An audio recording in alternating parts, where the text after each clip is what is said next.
Koch brothers, they are bound and determined to do away with government. Billionaire brothers Charles and David Koch are the poster boys for the top 1%, using their money and power to fuel the growing inequality in America. Day in and day out, we see the Kochs using their billions to purchase politicians and policy, taking a terrible toll on democracy as they knock down the middle class, stomping on poor people. The Koch boys claim to be self-made men. Yeah, made by their father Fred, who made his fortune in the oil business in the Soviet Union of the 1930s. Stalin himself brought Fred Koch into the Soviet Union to build oil refineries and teach them how to be oil engineers.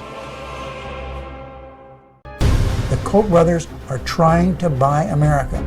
Over the years, the Koch brothers have spent over $80 million on at least 85 organizations to serve their agenda. The Kochs have set the stage by building an ever-growing right-wing presence called Kochtopus. Through this vast network, scripts are written. We instituted a photo ID requirement for every voter.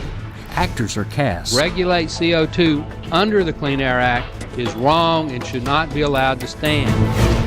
And the show is played out on a national stage. But if the curtain is pulled back, we discover that the production is all under the direction of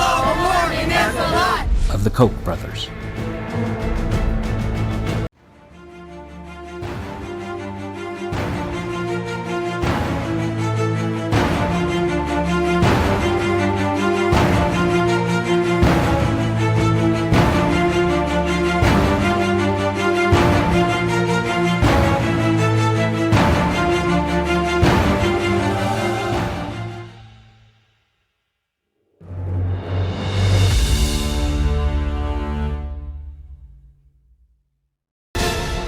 They are interested in using the money they make to buy a political system that allows them to become dominant players in the shaping of the country. Really what we would like to see is to take the unions out at the knees so they don't have the resources to fight these battles.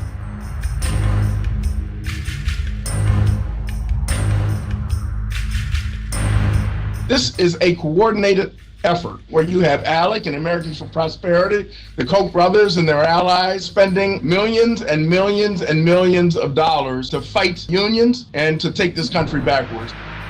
The Koch brothers want to eliminate the ability for working folk to have power at either the ballot box or the bargaining table, so they try to eliminate trade unions.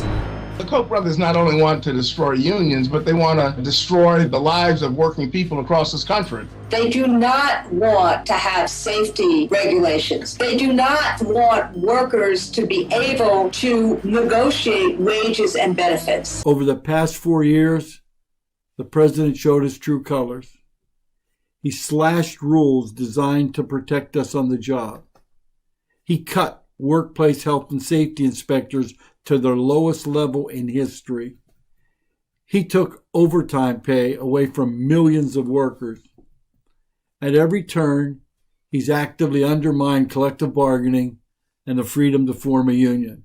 Wall Street didn't build this country. Ordinary middle-class Americans given half a chance built it. And the only reason we have a middle class is unions, not labor, unions. Organized labor, unions. You're the reason why we're going to rebuild the middle class. It's been decimated by these policies. You all know it. As your president, I promise you, I will stand with you. If you look at my record, I've always stood with you and never been afraid to take on the opposition, the corporations, and the big money. How we could create millions of high-paying union jobs by building a modern infrastructure and a clean energy future. These are the most critical investments we can make for the long-term health and vitality of both the American economy and the physical health and safety of the American people. Even if we weren't facing a pandemic and an economic crisis, we should be making these investments anyway. 1 in 5 miles of our highways are still in, quote, poor condition, according to the American engineers. Tens of thousands of bridges are in disrepair and some on the verge of collapse, presenting a clear and present danger to people's lives. Tens of millions of Americans lack access to high-speed broadband. To get our people to work and our kids to school safely, to get our kids to market swiftly, to power a clean energy revolution in this country, we need to modernize America's infrastructure. When I think about climate change, the word I think of is jobs. Good paying, union jobs that put Americans to work, making the air cleaner for our kids to breathe, restoring our crumbling roads and bridges and ports, making it faster, cheaper, and cleaner to transport American-made goods all across the country and around the world. Jobs.